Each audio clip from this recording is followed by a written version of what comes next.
Hey guys, Quiv the Lazy Geek here, and today we're going to do some more noise reduction testing of various software. So the last time I posted a video about TopazDenoise for astrophotography using one of my Galaxy pictures. Now we're going to test it even worse with very noisy pictures that I took, and I'll show you what it looks like. But we're also going to test some other pieces of software that commenters asked me to double check as well. We're going to look at how I can do things with Lightroom and how I can do things with PhotoNinja, which contains also Noise Ninja as kind of a built-in noise reduction algorithm. Now, in particular, Lightroom, I'm using, I was subscribed to Adobe Lightroom program until a couple of months ago, and I cancelled it. For some reason I can still use Lightroom CC. I noticed it just when I was trying, so I'm not sure why, and it could be an older version of Lightroom CC, and so you know, I'm not going to use it more than that. This is just for testing purposes. For TopazDenoise, I've upgraded to the latest version as well. I hadn't in the previous video. It still worked very well. And for PhotoNinja, I actually asked for a trial version of 2 weeks. The creator of the software actually sent me that trial, but he also sent me that along with a note that PhotoNinja was not yet optimized for noise reduction for astrophotography, and that he was looking at that and hoping to include algorithms that would work better for astrophotography in his next version, in PhotoNinja version 2.0. And already that's like, it's a very nice touch as far as I'm concerned to have the creator of this software actually reach out to me to tell me like, hey, thanks for the trial request, but it might not work very well. But still, we're going to test it, knowing that, you know, things could get even better in future versions of PhotoNinja. And okay, so I'm showing on my screen right now the two pieces of the two images that we're going to use to test. Both of them are very noisy. The one on the left is Rho Ophiuchi, or whatever you pronounce that. And you can see as I zoom in, how incredibly noisy it is. This is because it was taken from a Bortle 3 zone, so very good dark zone. It's an island called Oshima, just south of Tokyo really, and it's an awesome island. If you ever are in Japan and you want to visit a volcanic island that's like that reminds you of Hawaii but with a Japanese twist, you really want to check out Oshima. It's absolutely amazing. Anyway, I camped in Oshima. I had it was with a Samyang 135mm f2 lens and my ASI 294 MC Pro camera at the time, and my dew heater stopped working immediately, which means that after 8 minutes of exposure, the lens was full of dew. So you're only seeing here the results of 8 minutes of exposures in there. So that's one thing, so that's why it's so noisy, and we'll see how well the noise algorithms in each of the pictures is going to do. And this one is a narrowband test where I took from here using an f7 an Edge HD 800 Celestron telescope at f7 and 1400mm focal length on the Crescent Nebula. It's a single night of imaging where I did all three H-alpha, S2 and O3 narrowband filters, which, you know, is typically not enough for imaging a target. So I get a very noisy picture, but this is a very interesting nebula because it has a lot of details that could be killed by noise reduction very much. So it will be very interesting to test on that as well. So I've saved both of them as TIFF files, and we're going to check how they perform in each of the pieces of software. Now, I will not even try with PixInsights because I've already tried on those images as much as I could with noise reduction in PixInsights, be it wavelets, multi-scale transform, Grextoration, or TGV-denoise or ACDNR. I always get terrible results, including with the luminance filter. It's probably just me, and so it's going to be very interesting to test those software because they're just a couple of sliders whereas PixInsight is much more complicated than that. So that means it's denoising that can work for the masses without having to think too much about how you're going to denoise. Okay, so let's start with Lightroom. Lightroom, which is kind of like the de facto standard for photographs, like professional photographs for quick developing. And Lightroom has, if you go in the, I go into the develop tab, it has a noise reduction, like a detail tab here, which is currently turned off. And you can see I've actually, for this particular nebula, I've preset some settings that I found were working pretty well. So I'm going to turn it on right now, and you can see that the noise reduction has kicked in, and it has kicked in fairly well. We are getting rid of a lot of the chromatic noise. So you can see that I have my noise reduction, color noise reduction, which applies to the whole image. I mean, everything here applies to the whole image. There's a possibility to mask the luminance noise reduction, but as far as I know, the color noise reduction cannot be masked. So I have a very high amount of luminance noise reduction, a very high amount of color noise reduction, not a lot of recovery of detail, and a fairly high number in terms of smoothness on this particular nebula. And we do get something that, you know, looks decent in terms of the noise reduction. I can, of course, you know, play with the amount of, you know, sharpening, see how it goes when but you can see it's like sharpening the stars, although it's not sharpening the noise that much. So that's a very, you know, decent way of, that it is working. I could be trying, you know, to have bigger details that are sharpened, but it's still not great for this particular nebula. Still, we can see that the sharpening is quite smart in Lightroom, so there's a good reason it is so popular. The noise reduction for luminance, it's fairly powerful. You can see how immediately it blurs everything very quickly, but we're also losing a lot of detail. Now, the advantage of this nebula is that unless, I mean, there is a lot of detail, but it's a very smooth kind of gradular type of nebula. Some like regions of dark strands are more sensitive to that, but you can blur things fairly well without completely affecting the picture. Still, this was too much, and I think something like this is much better in Lightroom. And the color noise reduction is similar. If I set it to off, you can see all of the red pixels made their way back. If I set it on again, all of this color pattern noise is very much reduced. So you do get a very decent result, you know, with Lightroom.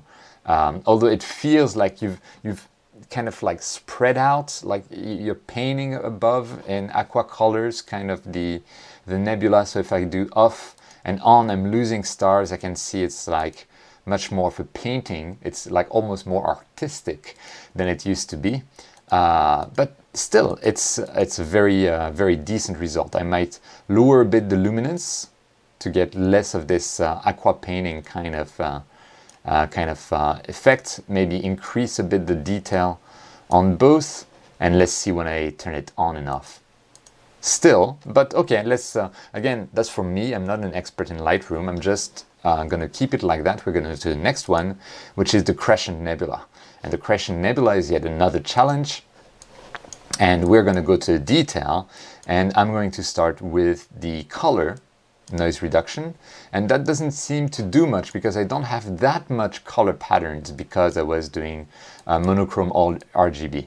That doesn't seem to be doing much. Am I turning it on? Yes, I am turning it on. Let's do the luminous noise reduction, and here immediately we can see some changes, but it is really, as far as I can tell, it's blurring the details. If I reduce the woo, yeah, so we can remove the noise, but we can see that we're smudging or like really blurring a lot of the details, and it's really getting into kind of a painting mode rather than anything else. So we want to keep a bit more the details, maybe at around 50, 40, luminance to 77. Again, I'm not a super expert in Lightroom, like at all. So it's all kind of a discovery journey for me as well.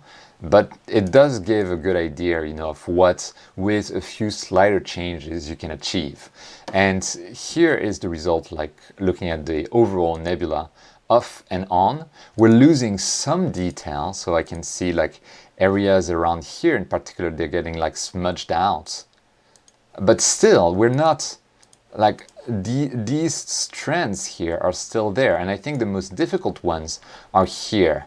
So if I turn it on, you can see there's like some structure there that my signal to noise ratio was not good enough to capture. But with Lightroom, we can see a bit more those structures.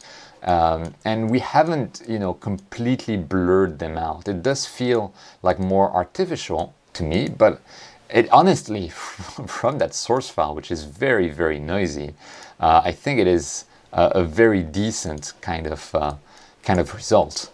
So I'm intentionally kind of going overboard. There's much more, you know, that can be achieved, but when you look at the picture from far away, it does look pretty good. And this is better than things that I've been able to achieve in PixInsight. So, you know, again, I'm not, like, noise reduction is one of the areas where I'm really bad at doing things.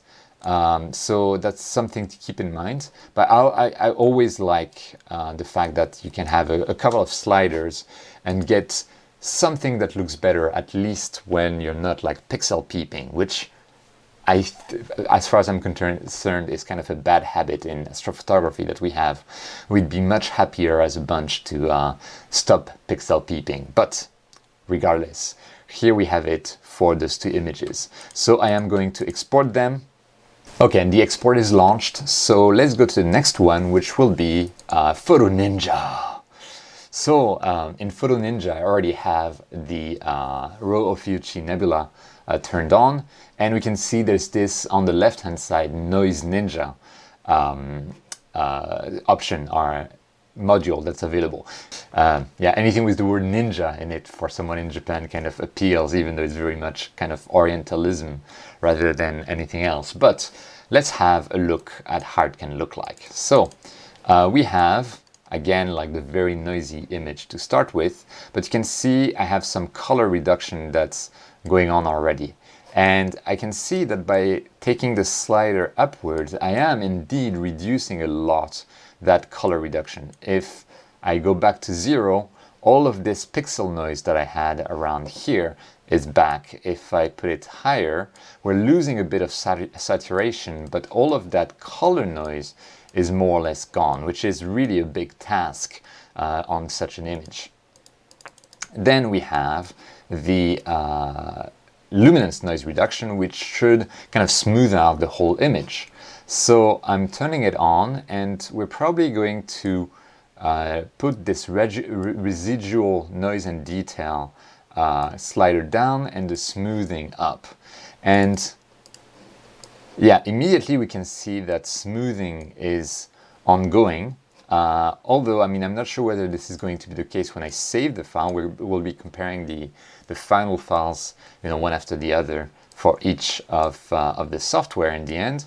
But it is indeed blurring the stars as well. You can see those star clusters are getting a bit murdered by this high noise smoothing kind of parameters. So I can try to reduce it. I can try to increase the residual noise and detail to try to find the best compromise. But again, the best compromise is in the eye of the beholder. I've been fairly aggressive with both Lightroom and PixInsight before, but it didn't really work well in PixInsight, at least with my skills.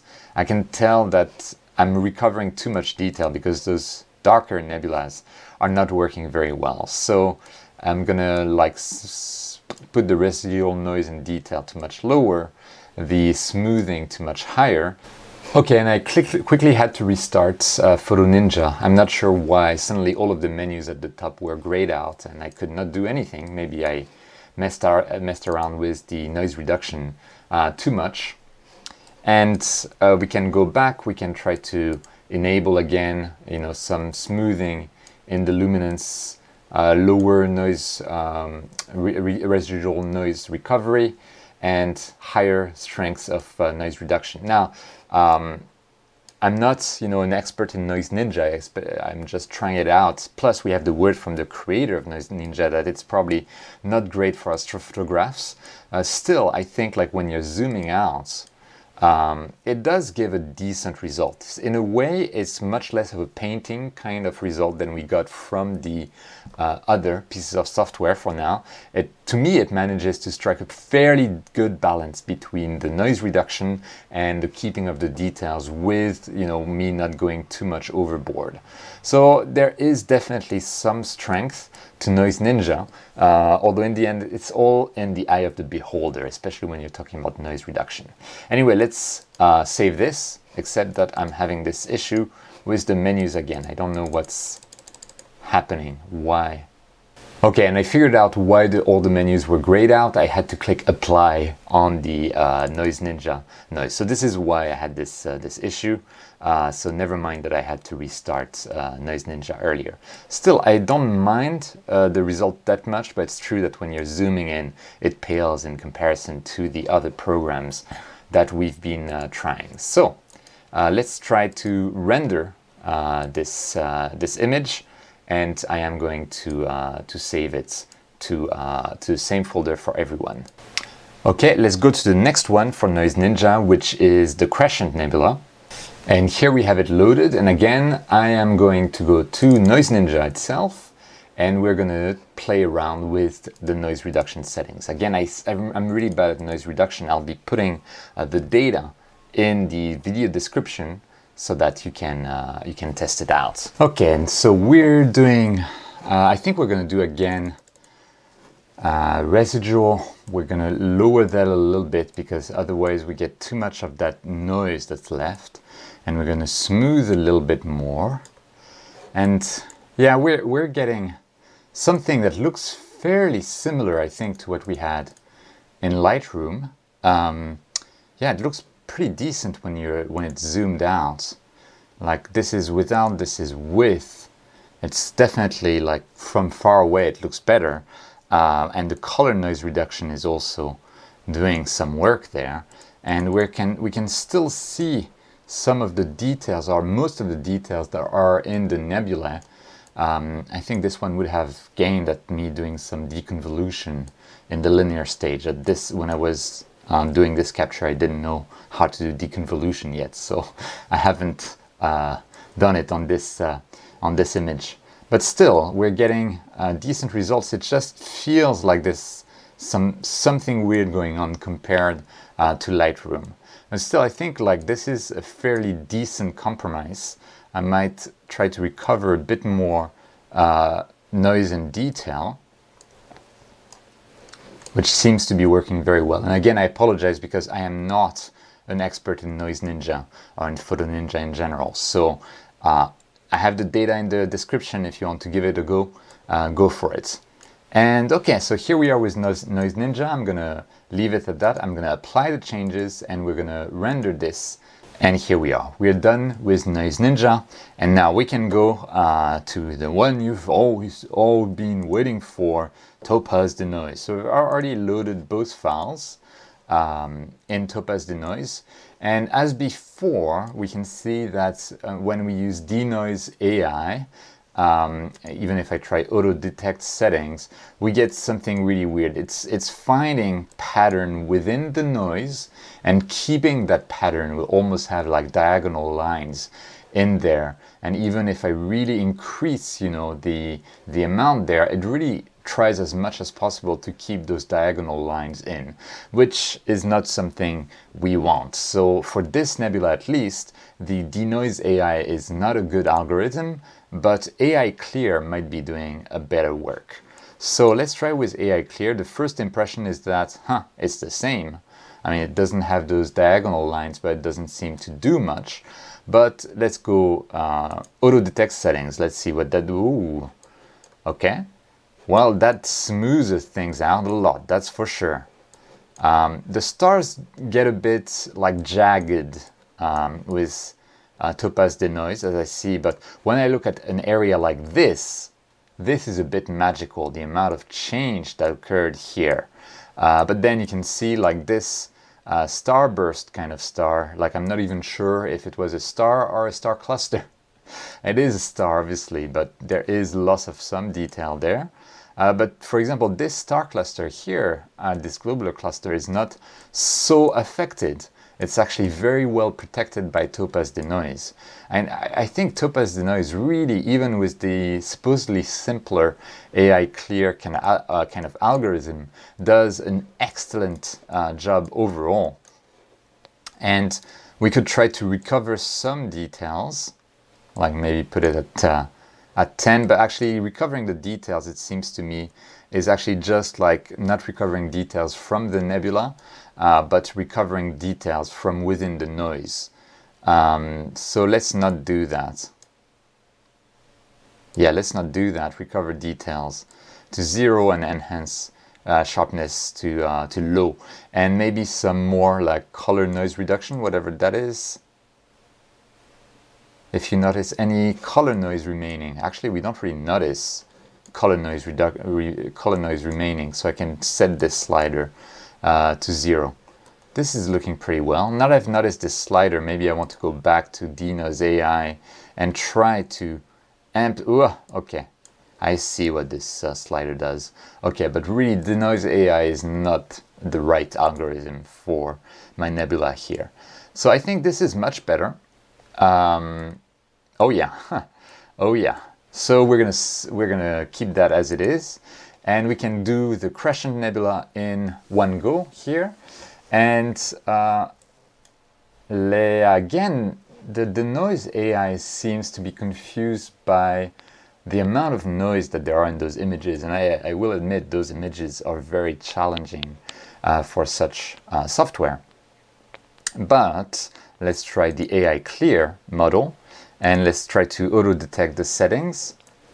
And it is actually not bad at all, but I think the noise in the background is still very much there. So it's not blurring things out as much. Also, really, the picture quality there from my capture is really not very good. So it's really like TopazDenoise attempting a rescue job on my data, really. That's how it should be looked at. And now that I have the setting on high, it actually looks fairly decent, I think. We can see the edge of the nebula there.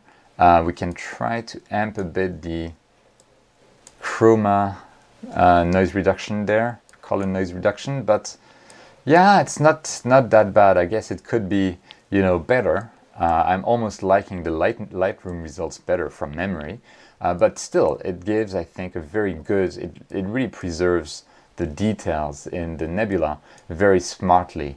So it's quite impressive. So let's save those two. And here we are exporting.